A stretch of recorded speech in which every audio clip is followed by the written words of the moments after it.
Early in the morning of October 22nd, 2006, it began to rain in the town of Kings Point, New York. A light drizzle, nothing unusual, merely an annoyance. It wasn't even heavy enough to merit umbrellas. The people went about their regular routines. The rain continued to fall. By the afternoon, it was still raining, a little more than sprinkling, but not quite a full-fledged rainstorm. Umbrellas went up, life went on, and the rain continued to fall. As everyone in Kings Point was winding down and going to sleep, the rain was still falling, quicker now, in larger drops. But still, nothing concerning. Some people might have even considered the rain pleasant. An ever-present rhythmic plit plit plit plit.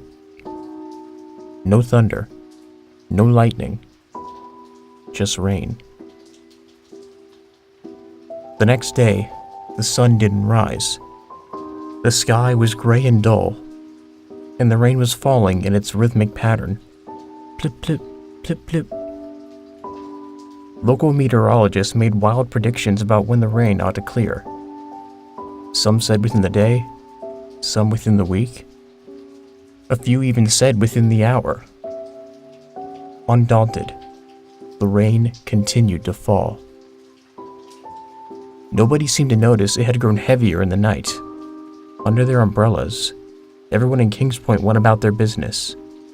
The gray, oppressive sky above, the hard gray asphalt below, the people mucking about in between. Of course, 2 days of rain wasn't anything to get worried about. It's normal for this time of year. We could use the rain. The grass has been pretty dry. I'm sure it'll be gone soon, the people said to one another, optimistic of what they thought would come. Nobody paid the rain much mind. The rain continued to fall. A day later, nothing changed. A week later, nothing changed. The rain kept falling. Ignorant of the meteorologist's predictions that it ought to have moved south by now. The clouds never moved, never dissipated. Kings Point was isolated by a blanket of gray clouds. A personal little crown of gloom. The people went about their lives, annoyed and aggravated that the rain had still yet to go away. Nothing flew above the city. Not a bird, not a plane. Nothing. But if something had, it would have watched the intricate dance of umbrellas scurrying to and fro, keeping their masters dry. The rain had grown stronger yet. What started as a light drizzle had become a veritable storm now, and it showed no sign of stopping. Yet nobody quite knew when the rain got stronger. It simply happened. For the people of Kings Point, it was a fact of life. Grass grows, birds fly, and rain slowly gets stronger over time. They still didn't mind much, though. The clouds, gray and depressing as they might have been, brought no thunder. The wind, when it came, was cold and clear. Children went about their Halloween festivals under umbrellas. Parents saw no reason to cancel a holiday on account of a little rain.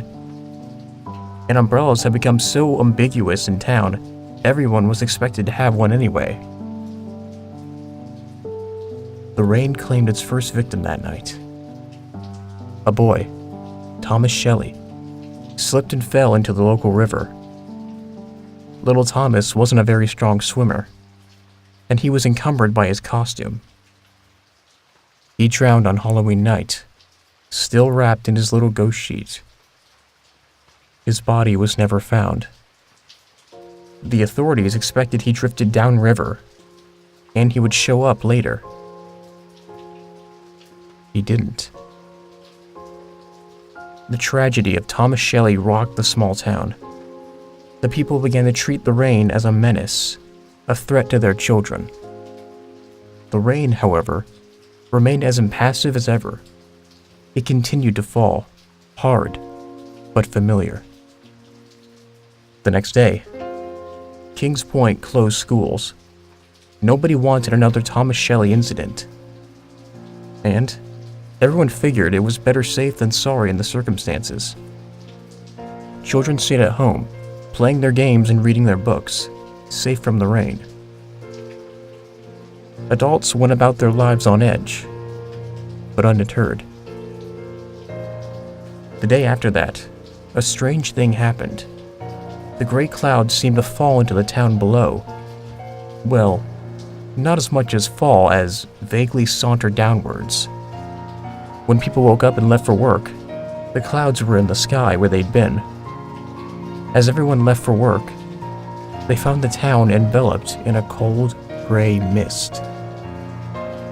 The fog wrapped icy tendrils around everything. Grasping, clutching fingers of fog tore at eyes and noses, freezing people to their core, blinding their eyes. The mist oppressed, controlled, condemned. In a span of just 2 hours, the mist claimed 5 lives, 4 from traffic accidents, which left even more injured but alive, and one who couldn't see where she was going and ended up walking right into the river. Her name was Mary Lee. Just like poor Thomas Shelley, she drowned that night. Her body, like Thomas's, was never found. The rain continued to fall amidst this fresh hell, cold and strong as ever. Had the people been able to see past the mist, they would have seen the sky, black as death above them. Instead, all they saw was the endless gray around them. The first warning was mist, lost to the mist. The next morning, people still went into their offices, and life continued. Despite the tragedies of the night before, everyone was careful and quiet, hoping to avoid similar grisly fates. The meteorologists tried to alleviate the growing concern of the townsfolk, but all hope was fading fast. The rain showed no sign of stopping. A few tried to leave town, afraid of what might happen if they stayed. They feared the rain as much as they would fear a man who had killed 6 people. For, after all, that's what the rain had done. 5 cars left town, to family or friends or anyone who would take them in. The first was found an hour later, in the river, just like Mary and Thomas. Everyone inside had drowned. Their bodies were pulled out, and the wreckage dredged to the bank. 3 victims, Mr. and Mrs. Abernathy, and their daughter Lizzie. The second and third cars were found 3 hours later, having collided with one another head-on. The crash had killed all the passengers on impact. 7 mangled bodies were pulled from the hellish scene. Authorities were baffled. Did one of the cars turn around? They must have, because it was a head-on collision. But why? The dead offered no answers. Authorities told everyone to remain calm and inside until the storm had passed. But people had long since abandoned calm. The rain now held an impressive list of victims. 16 people had already lost their lives. The 4th car was never found. Everyone assumed the passengers had died, though some foolishly hoped that they had made it out of Kings Point alive. Regardless, the rain continued to fall. The morning after the attempted escape, the 5th car turned up. Mr. H.S. Allen was found, asleep behind the wheel, but very much alive, in the middle of town. The police took him away for questioning, and life continued. The people went about their business, quickly and quietly, venturing outside only when it was immediately necessary. The rain, by now, had grown to be a great roaring deluge, a flood of biblical proportions. The townsfolk had never feared anything quite as much as they had feared the rain. It showed no sign of stopping. The mist laid thick and heavy over the town. The blood of Kings Point was freezing and dying. They appeared the next day.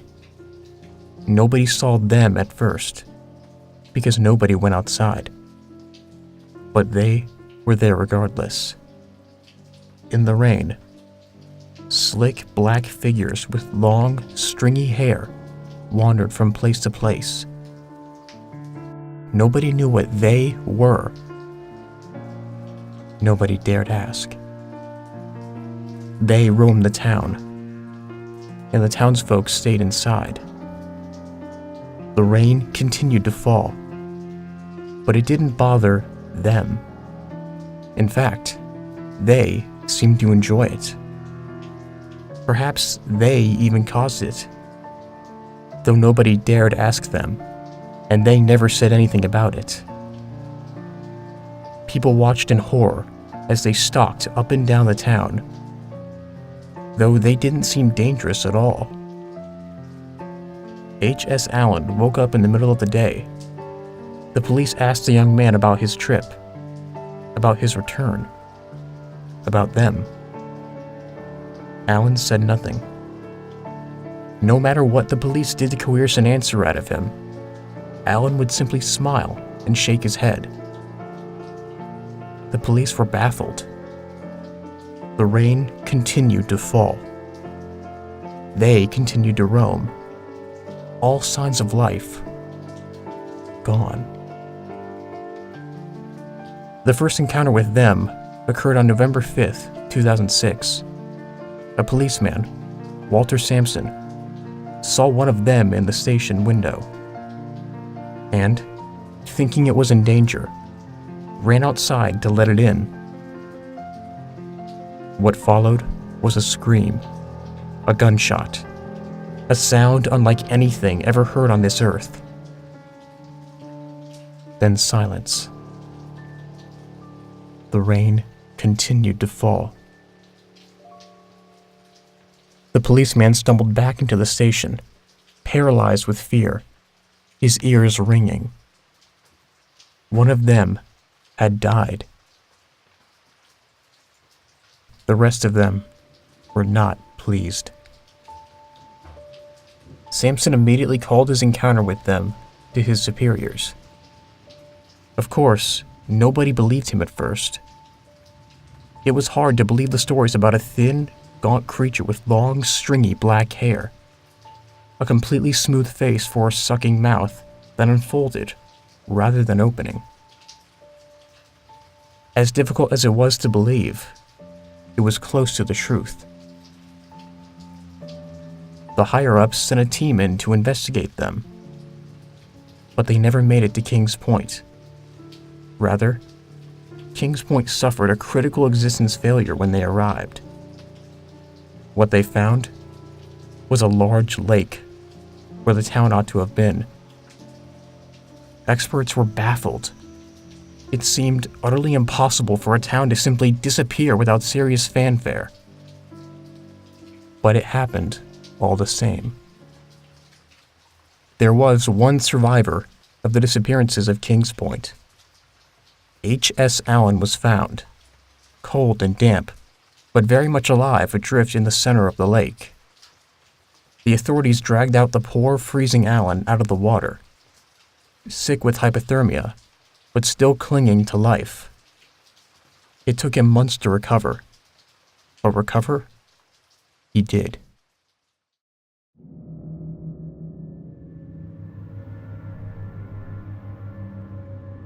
Mr. Allen, could you kindly tell me what happened the night of November 5th, 2006?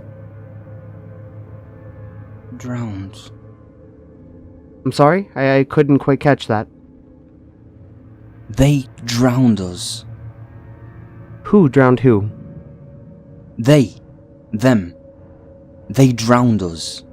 They drowned us, and now we're like them. Only, we'll never be like them, because they don't want us to be. They came, the sorrows came, and they swallowed the world. The blood of the king was frozen and dead. I'm sorry, I don't follow. Don't you see? They brought it. They drowned us with it.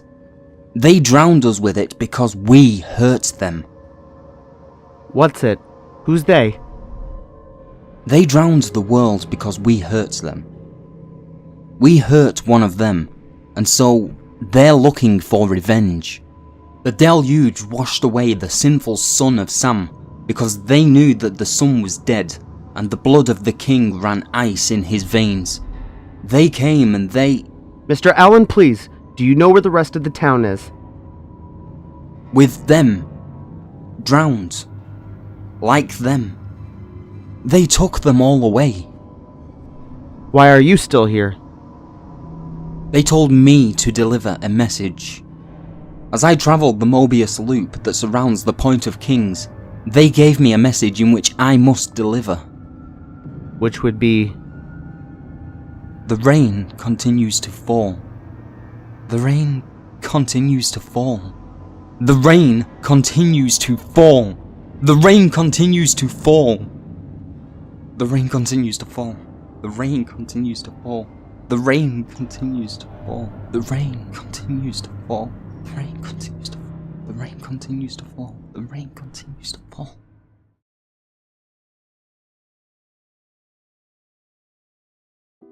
To this day, the fate of King's Point is unknown.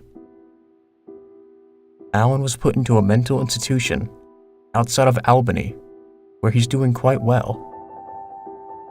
Except for when it rains. He suffers terrible breakdowns during the rain, though he's quite lucid in all his other day-to-day activities.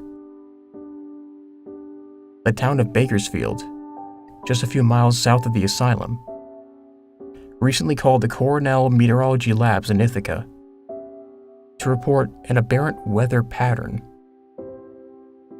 The residents are concerned because a light drizzle started a week ago and has yet to cease or move on. The meteorologists have assured the locals everything is normal, but they can't help but shake the feeling something is deeply wrong. And so, the rain continues to fall.